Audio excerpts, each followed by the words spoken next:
नमस्कार, आपण बघत आहात MS24 न्यूज महाराष्ट्र। मी संपादक सय्यद कलीम मुस्तफा। चला जाणून घेऊया आजची मुख्य बातमी।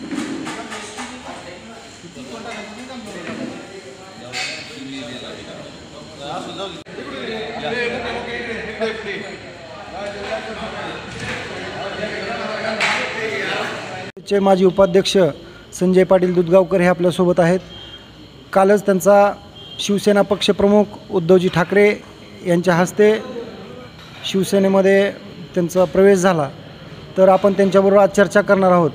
दादा, तुमचा काल शिवसेनेत अचानक प्रवेश झाला, तर त्याबद्दल तुम्हाला काय वाटतं?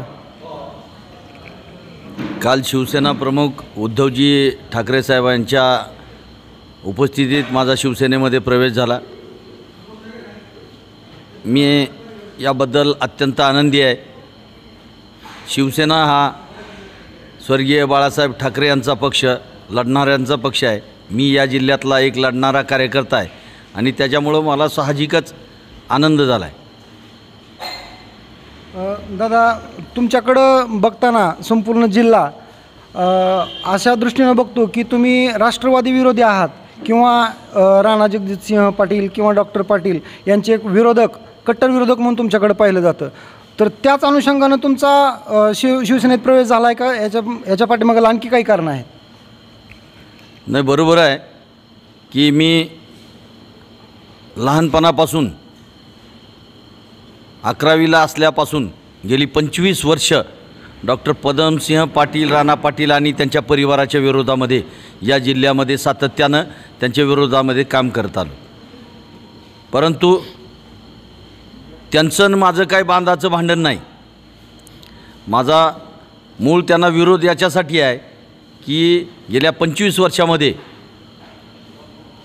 मला जसं समजतंय, मला जसं कळतंय, त्यावेळेसपासून मी यांची परिस्थिती, यांची जाण घेतली।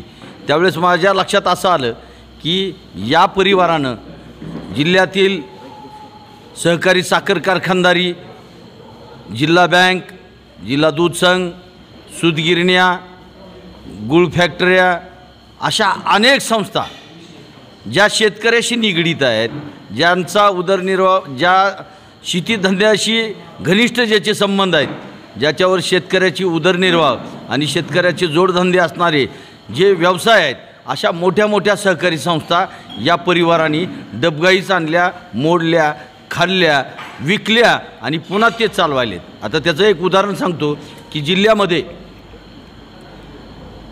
काही साखर कारखाने होते। उदाहरणार्थ राहुल मोठ्यांचा कारखाना, भाऊसाहेब बिराजदारांचा कारखाना, तेरणा शेतकरी सहकारी साखर कारखाना।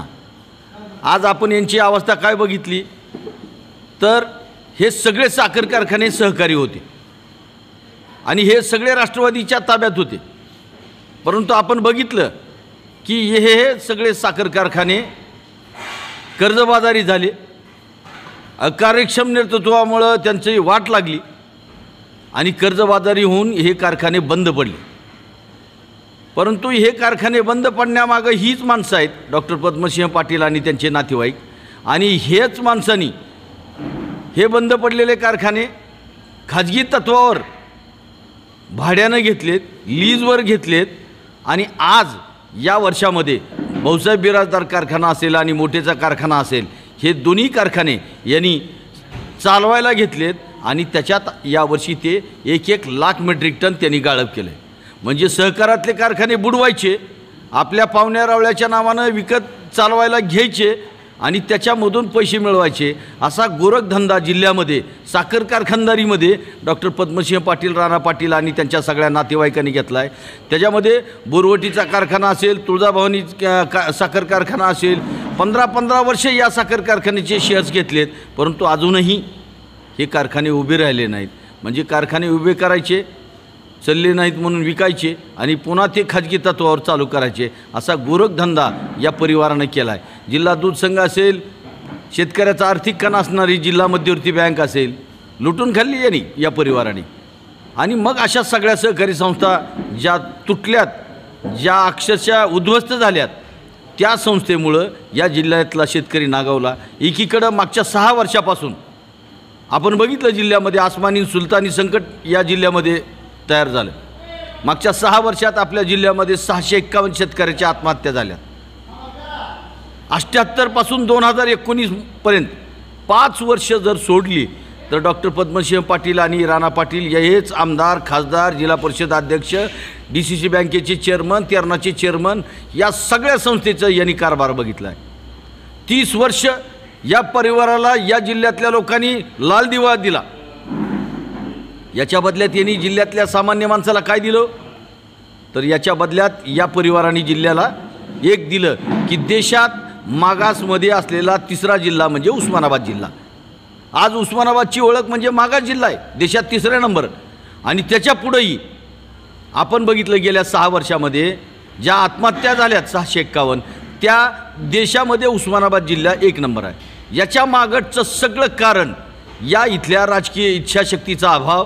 त्यामुळं शेतकरी उद्ध्वस्त झाला आहे, कष्टकरी उद्ध्वस्त झाला आहे, सामान्य माणसं बर्बाद झाली, साखर कारखानदारी नाही, नवीन उद्योग नाही, हजारो तरुण बेकार.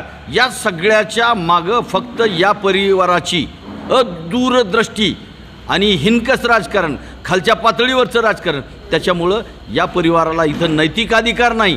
त्याच्यामुळं मी काल एक निर्णय घेतला. मागच्या पंचवार्षिकला मी ओमराजे आणि राणा पाटील एकमेकाच्या विरोधात उभारलो, परंतु मी काल निर्णय घेतला की या देशाचं पंतप्रधान मोदींना जर करायचं असेल तर या जिल्ह्यातला खासदार शिवसेनेचा झाला पाहिजे. पक्ष प्रमुख उद्धवजी ठाकरे आणि कैलासवासी बाळासाहेब ठाकरे यांच्यावर विश्वास ठेवून मी पुनश्च एकदा ओमराजेला या ठिकाणी मदत करणार आहे. आणि या ठिकाणी ओमराजेला जी काही मताधिक्य देण्याचा माझा मानस आहे त्या कामी मी निश्चित यशस्वी होईन, एवढं या प्रसंगी सांगतो. धन्यवाद दादा. मी सुधीर लोमटे, MS24 न्यूज महाराष्ट्र.